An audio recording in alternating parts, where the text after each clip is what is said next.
back to Cyberology, Dakota State's podcast for all things cyber and technology. I'm Jen Burris, and today we're graced with the presence of a well-versed cyber competitor, DSU alumnus, and professor in the Beacom College of Computer and Cyber Sciences.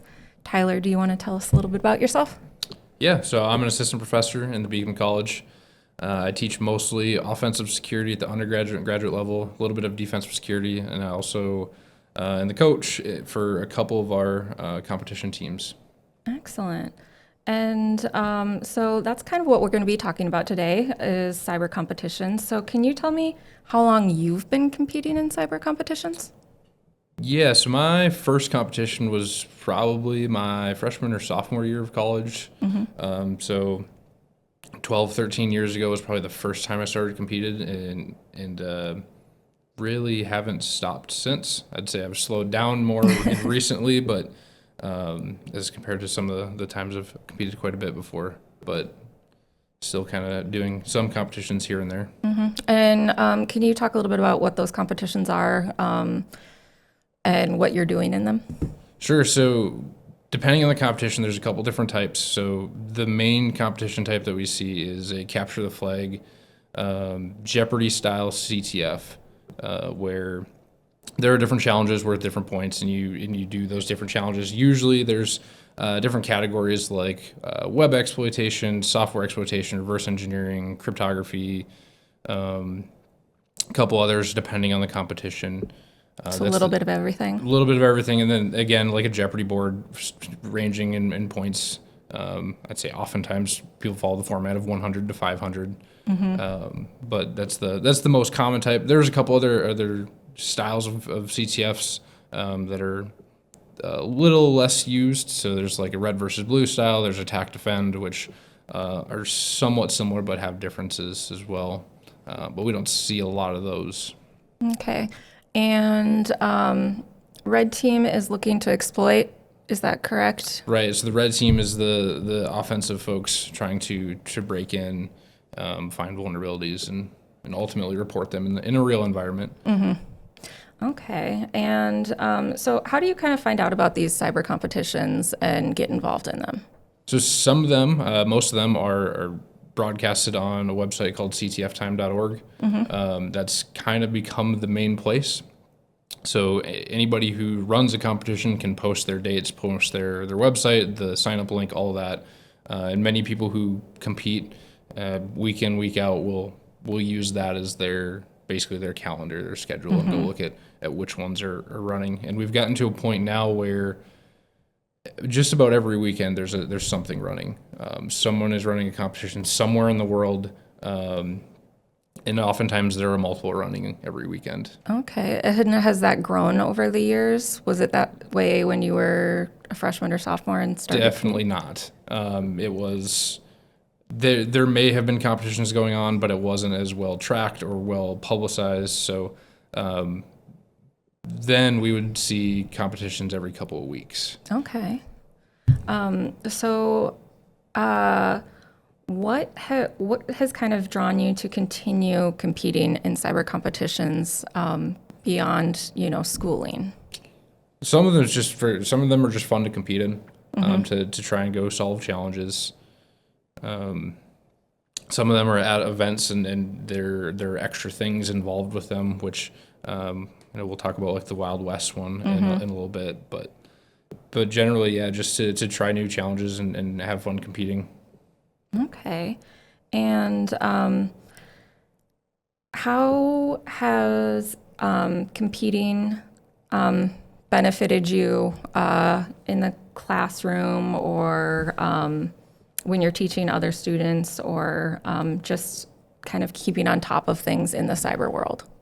So one of the things in competitions is, especially in a Jeopardy style CTF, is all the challenges are different, and we run into so many different technologies, whether it be web applications or other pieces of software. We just run into all these things that we don't interact with on the day-to-day basis, and we see some of the new things that are coming out, whether they be technologies or new techniques for exploiting things, which some of those then directly relate back to the topics that we're bringing to class and the things that we're doing in the classroom. Okay. And what's your favorite cyber competition to participate in?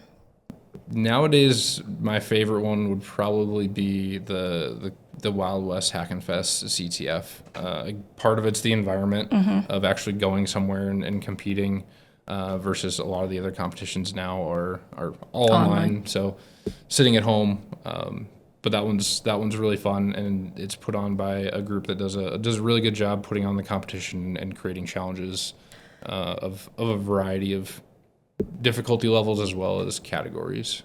And are all of these competitions team competitions, or some of them individual? How does that work? Most of them are team. Some of them have different requirements, so some of them have limits on how many people can be on the team. Generally, the ones that run over every weekend are uncapped. So some people will compete in them by themselves, just to, again, go have fun and do solve challenges. But most of the time, people are working on some sort of team. Okay. And so you actually recently won the Wild West Hack and Fest with your team of fellow faculty members. Can you talk a little bit about that experience? So that one's actually kind of funny because I didn't help almost at all. So the other three basically won it on their own. Andrew Kramer, Sean Zwak, and Cody Walu did most of the work. DSU actually had a recruiting booth there, which I sat behind the whole time. So I was recruiting people and talking to folks in the vendor area, if you will, and they were downstairs working on the competition. Every once in a while, I'd go down and check how they're doing. So I actually didn't even really play in that one. That's okay. You were building relationships. Yeah, we recruited students and some other folks. So that's it's actually the second time we've won. We won the same competition in 2019. That time we all actually did play together. Okay. But yeah, this last time I didn't do much. What's the environment like when you get to go on location for some of these competitions? So it depends heavily on the competition. So that one is in the Deadwood Mountain Grand in a casino. So we go and find a table off in the corner and basically sit and hang out all day. Whereas some competitions that we see our students go to, they go into a classroom or a meeting room, and they're kind of Sequestered? sequestered off on their own to not be around the other teams, so you can't overhear each other and stuff like that. And then there are other competitions where everyone's in the same big conference room. So those are kind of the three. I'd say those are the two main ways. Oftentimes we see a lot of people together in a big conference room, or push them off into their own classroom or meeting room, depending on the team size. Okay. And what else goes on at Wild West Hack and Fest besides competitions and vendors and recruiting? So security conference, so all day there are talks going on. There are different challenges set up by different people. So the main one is the capture the flag competition. But there's other side competitions or small competitions. There's social events at night. There's a dinner. There's games and stuff at night. Different people trying to put together different groups, whether it be like a chess tournament or a lock picking tournament or things like that go on. So it's kind of a all day. There's always something going on from basically 8 a.m. till midnight or after. Okay. And why is it important to kind of get out of the classroom and go participate in some of those things as a professor? Yeah, so there's a couple different things. One is constantly networking with people, and we go out and we talk to some of these companies, and some of these companies are now the people hiring our students. Some of them are people that we've brought in as students. Maybe they have a bachelor's degree and they're interested in continuing on, so we bring them into a graduate program. Some of it's networking with our alumni. Almost every conference that I go to nowadays, we run into somebody that has graduated from one of our programs, whether it be Wild West or when we go to Vegas for DEF CON and Black Hat, kind of the big ones. We always run into people we know, alumni, again, other companies that we've worked with on recruiting, or they've been sponsors for our events. And as well as paying a little bit of attention to the talks that are going on and seeing what's going on in the world of security. Okay. And What's the most important or interesting thing you've learned from competing in cyber competitions? I don't know if I have any specific thing that I'd say is important or interesting. Always been like a lot of little things along the way of, again, continuing learning.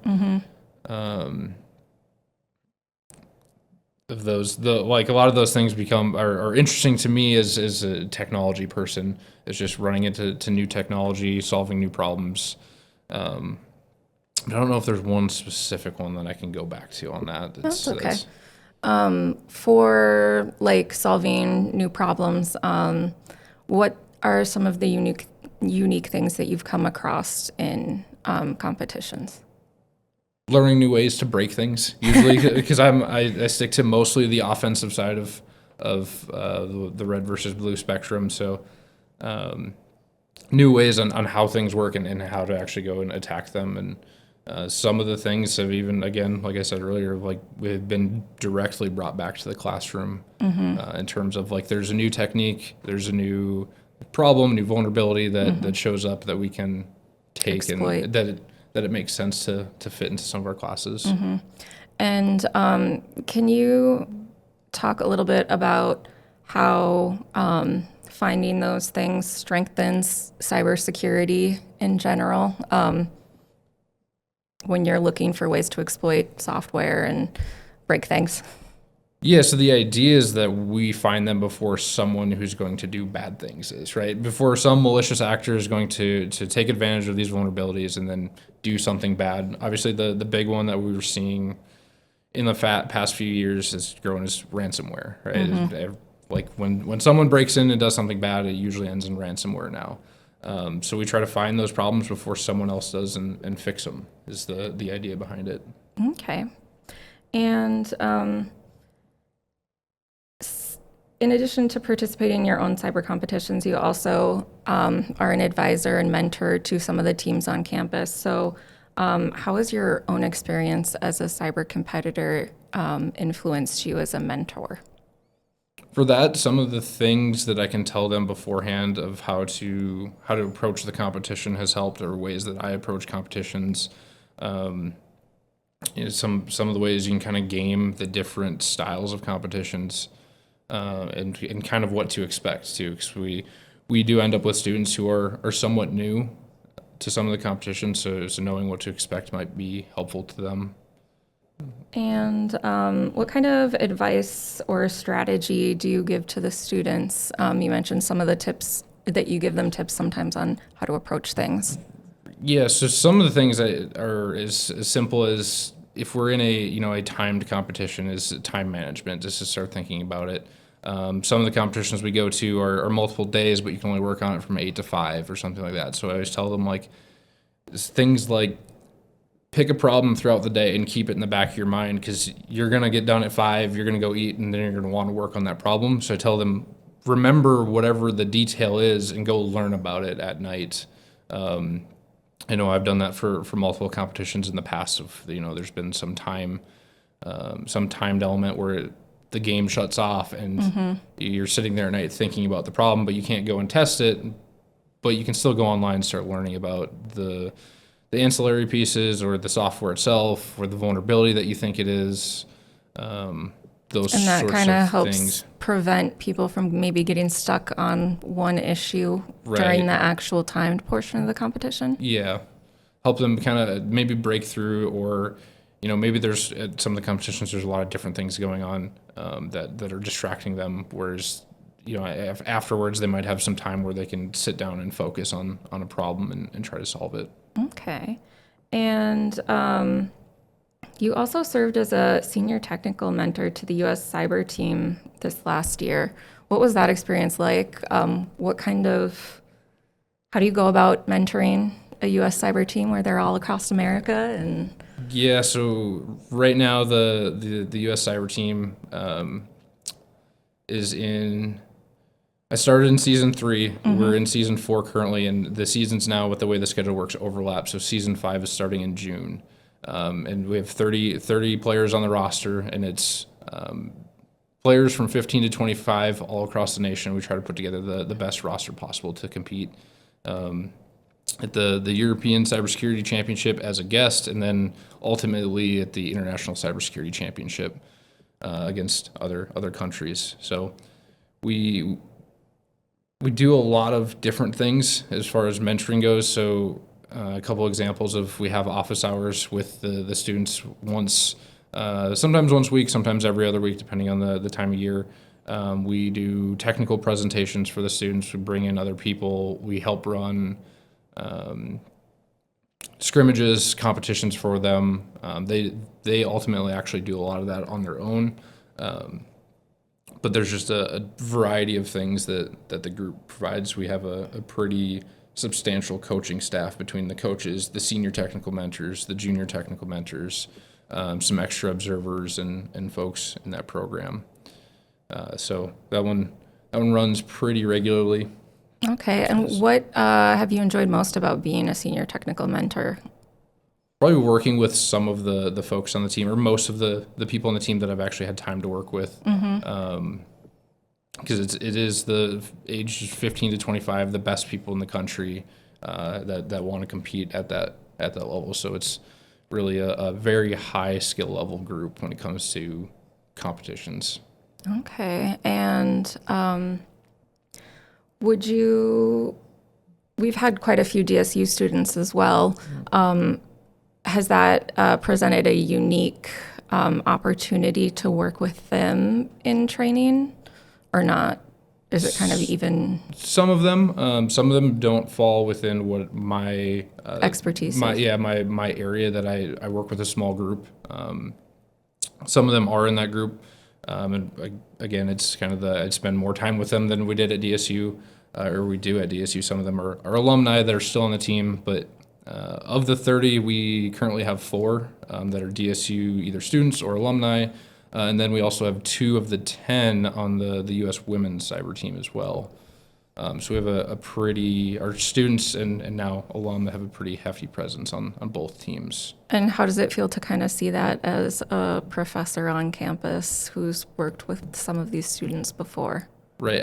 I think it's cool to see because it shows that we're teaching things that they're using and going forward and doing well, right? Because it's not the easiest to make the team. It actually takes a lot of work to get on the team and a lot of technical ability. Because it's like a multi-month like audition type competition, right? Before you get. So there's a couple of layers. So there's the Cyber Open that's always in June, and you have to place well in that to get an invite to the Combine. The Combine is then a multiple month. We've done it a little differently from year to year, but basically it's 8 weeks of classes and assignments and homework and doing write-ups on challenges. And So kind of showing what you know and can do. right. And then at the end of it all comes down to an actual draft of the players where all the coaches and the technical mentors sit down and talk about who performed the best. Try to draw as many metrics as we can from the different submissions and work they've done and things like that to help us. But it is a tough process and it takes a while. So we'll start that again for season 5 in June, and that ends up going all the way through sometime in August. Okay. And can you talk a little bit about the team aspect of competing, how that kind of is an important aspect in cybersecurity? Because I think sometimes we think the person just sitting behind their computer by themselves, typing away with code. Right. So some people do that. So some people in their real world jobs work alone, but most people I would say work in some sort of team. I know in my experience prior to coming back to DSU and teaching, I worked on a team, and when we were working on operations, we would have 4 or 5 people sitting in a conference room. Like didn't just have headphones on listening to music or whatever. We were actually talking back and forth about the problems that we were running into, the things that we were seeing on the network, things that we were thinking was going on, and trying to understand it. And it's the same way in a competition where, sometimes it gets quiet and we're all heads down working, but then there's sometimes we get stuck and, you ask the person across the table what they think about a specific challenge or, what they've seen or how far they've gotten into it and the different pieces of it. So there's a bit of conversation that happens there too. Does that kind of help students maybe hone some communication skills when they participate in competitions to open those lines of communication? For some, it does. It gives them a chance to actually to work with other people and run into, I'd say, some of the challenges that come with that, because some things you can't just do on your own. You actually have to talk to other people and get certain things to work together, whether that be certain pieces of software need to be able to talk to each other, or different parts of breaking a piece of software, different parts of an exploit to actually exploit a vulnerability may need to work together. And you may have multiple parts of that, and people may be working on different parts at the same time. Okay. And how close are competitions to like real cybersecurity work that you do every day? So it depends on the competition. So if we go back to the Jeopardy examples, some of the challenges are exactly what people do every day, or a small piece of that, something that they could find. If we look at some of our other competitions that we see, like the collegiate cyber defense competition or the collegiate penetration testing competition, those are much more like what people would do in their day-to-day job. Especially from my experience coaching the collegiate penetration testing competition, they do exactly what I did in my job in a much more condensed timeline. But like I said, we used to sit around a table and like work, and they sit around a table and work together and talk to each other about the things that they're doing and seeing the pieces that they're learning about the network and the pieces of software and the hardware and things like that. So that competition is exactly like it is in the real world. For a lot of people anyways. Not everybody, but. And so for those competitions, how beneficial is it for those students to get some of that real world experience where it could be something that they would do in a future job? It's really beneficial for them, obviously, just from it, like seeing what it's like. Also, I know many of them enjoy competing and enjoy going to those things, as well as we've talked about. The challenges force you to learn, so they're constantly learning while he's at these competitions, on top of all the other benefits. So, does it kind of help reinforce what they're getting in the classroom through labs and stuff like that? Yeah, so a lot of depending on the competition, a lot of our competitions do end up tying back to, or the challenges tie back to things that we do in different classes. So if you look at a software security class, they look at how do you break software, how is software, how are problems introduced into software and how do you break those? Well, that's some challenges are that same thing, is how do you break this piece of software? How do you find the problems with it? Okay. So same with like reverse engineering would be a great example of, there's just a whole category of reverse engineering, and we have a whole class for that. And what's the benefit of continuing to compete in cyber competitions past graduation for students and alumni, faculty? Some of them, again, just for the enjoyment of it, just for entertainment, and some of them are, trying to continue learning. Again, different techniques, how things work, how to solve challenges within their technical domain.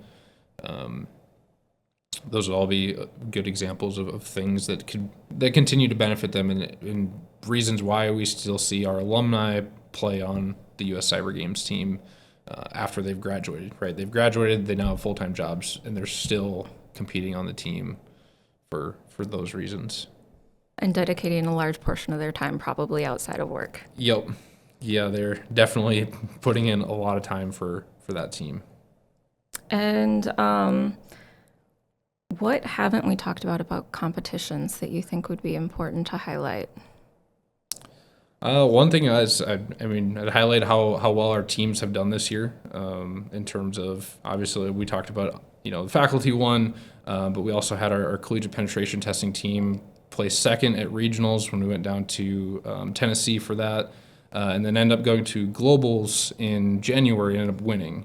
So of all the teams that played in all of the regionals, we made it to the top 10 through a wild card spot because we were number 2 at regionals, and then ended up winning the whole thing when we got to. How did that feel? That one was pretty big because we've been to globals a handful of times. We've gotten through regionals. Most years we actually get through regionals. We've done pretty well in that since the competition has started. This is its 10th year, and I think we've only been participated in 8 or 9 of them. We've gone to globals 4 times, I think, 3 or 4 times. Was this the first time you guys won? This is the first time we've ever placed. Oh, awesome. So after they don't announce any of the places after third, so we've never even known how we finished. Except this year, yeah, we finally got over the hump, and we not only placed but won too. And you're competing against some pretty big schools at these competitions, right? Yeah, so just second and third place were Penn State and University of Florida. Those would be our direct competitions. Those schools are quite a bit bigger than DSU and Madison, even full town. And so those schools are in the multiple or many tens of thousands of students compared to our couple thousand. How does it feel to be able to not only keep up but best some of those schools? It's a good feeling to finally even place there, but it also shows that, again, from a classroom standpoint, our classwork is doing the right things. The work that the students are doing that leads into the competitions, they're doing the right things to succeed at a very high level against good opponents, which positions them well for the job market afterwards. Again, that competition is very much just like it is in the real world for doing penetration testing, vulnerability assessments, red teaming, those types of jobs. And what's it like to watch your students succeed? It's a proud moment to see them actually go and do the thing that they wanted to do the whole time. Even oftentimes they'll talk about hoping to take second or third and not always expecting themselves to win. But again, it was pretty cool to see them actually win this year. Awesome. Well, do you have any advice for students or just general people who might want to get into cyber competitions? Yeah, so you can go again on ctftime.org. All the competitions are there. You can read about each competition a little bit and kind of gauge the difficulty and find some of the easier ones. I know we recommend for high school students that come through our camps and stuff in the summer, we tell them there are competitions that are geared directly towards high school students now. There weren't always in the past, or there haven't always been those in the past. There's some also geared directly towards undergraduate students, and then there's also a handful of what we'd call professional level competitions, which is one of the things our U.S. Cyber team trains on, is they play in the professional level competitions against some of the let's call it big name CTF teams in the world. But yeah, you can go on and look at what's coming up, read a little about them, and figure out which one kind of best suits you. Excellent. Well, thank you so much for being my guest today, Tyler. We'll have to bring you back after some more competitions and see how the students are doing next year. Sure. Sounds good. And thank you for listening. If you enjoyed this episode, please subscribe.